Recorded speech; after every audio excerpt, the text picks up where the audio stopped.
When you say everybody has a role to play to have an effective enforcement regime, that part of enforcement, maybe I should put it this way, do we have laws against degrading, devaluing, or, the environment? Like in some countries where if you chew bubble gum and you throw it on the road, you could serve as much as 3 years to 5 years in prison.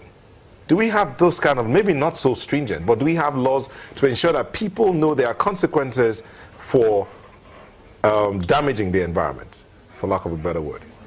We have. Yes, we have, even up to local government level, the issue of sanitation and all that, we have.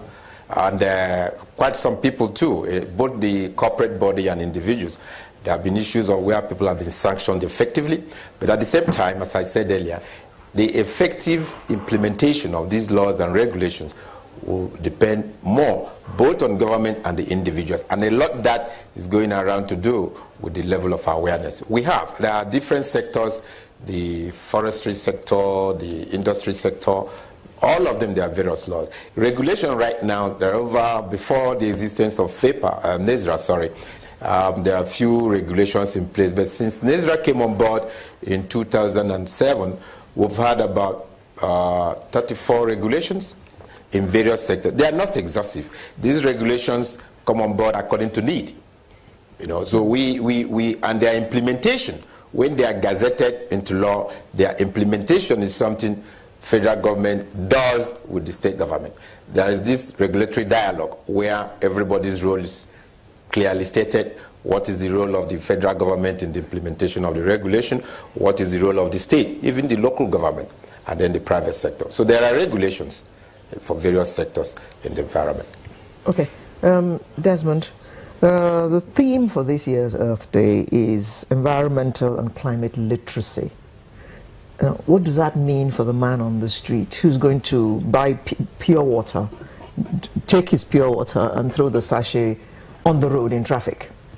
Well, what's happening now is that the wise men and women who started this Earth Day initiative almost 50 years ago because of a huge oil spill that took place in America, and decided, we can't continue doing this to the environment.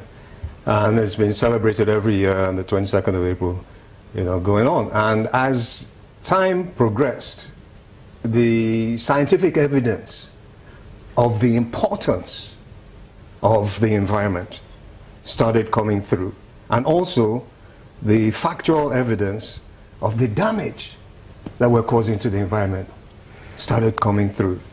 And the reality was that, calling it environment, it's a little bit of a phrase that doesn't get across what it is. It's actually our life support system.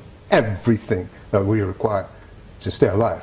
The oxygen, the water, it comes from the environment, And the damage that we're causing to it is tremendous. It's like a rubber band. You pull a rubber band, so far, then you reach your point of elasticity, it snaps.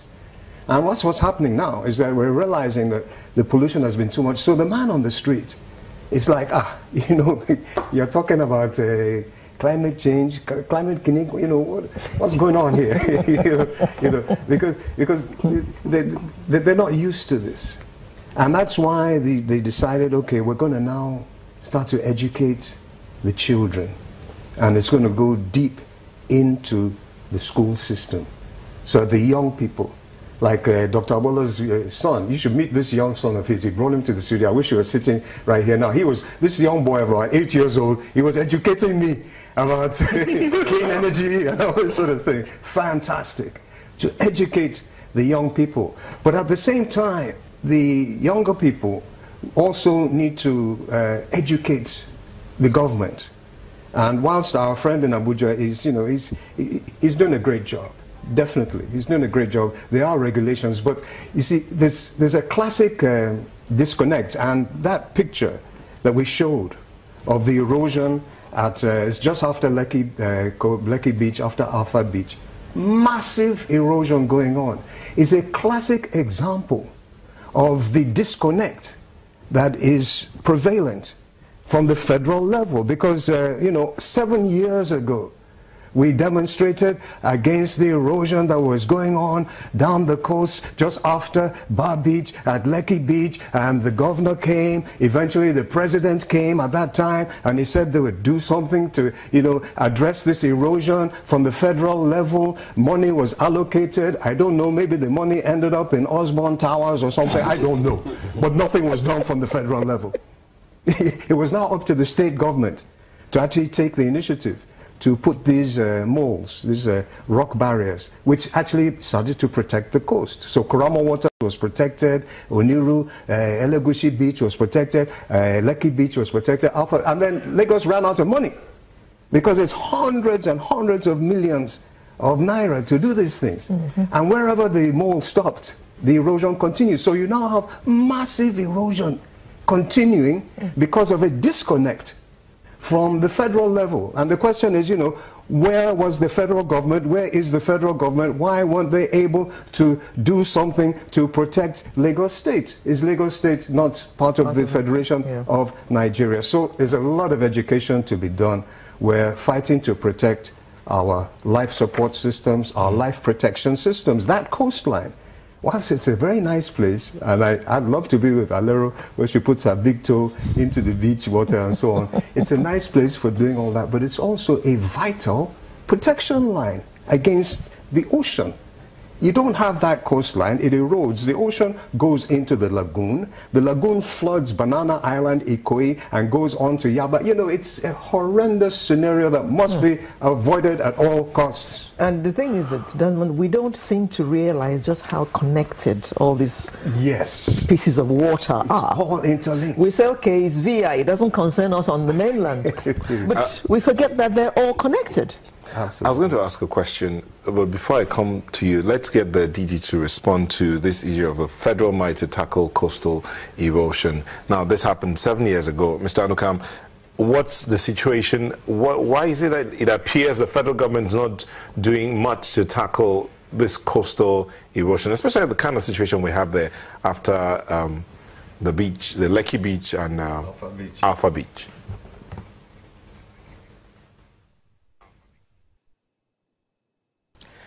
I think federal government is... Sorry, thanks. I think federal government is also doing its own bit. The issue of the erosion at the Bar Beach area, I recall quite some years ago, as rightly said by my colleagues there with you, there have been a lot of communication between the federal government and the Lagos State government.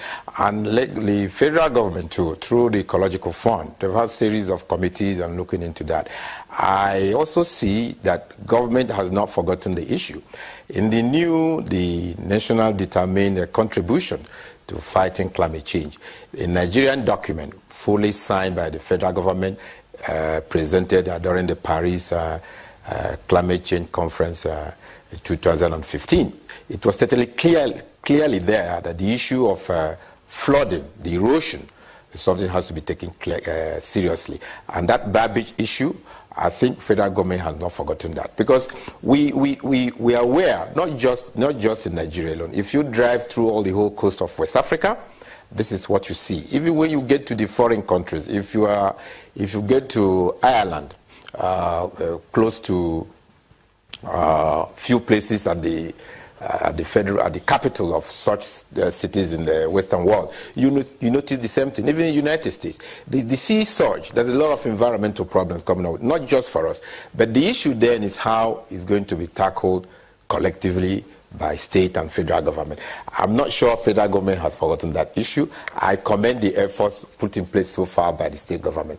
But I know that through the Federal Ministry of Works and Housing then, and also through the Ecological Fund, there are a lot of representation and meetings involving both the federal government and the state government regarding the Bar Beach issue. It's been a very topical issue, and I know that certain circles, they're also taking action on that. Okay. For us, in the aspect of enforcement, somebody mentioned there the issue of plastics, the issue of bottles coming on shore. It's true. Now we have this big issue about debris. Ocean debris is becoming a big problem. Nigeria is actively involved through the various conventions relating to that. Even Okay, Mr. Anukamp, we'll come back in a moment so that you can tidy up on your thoughts. Please don't go away.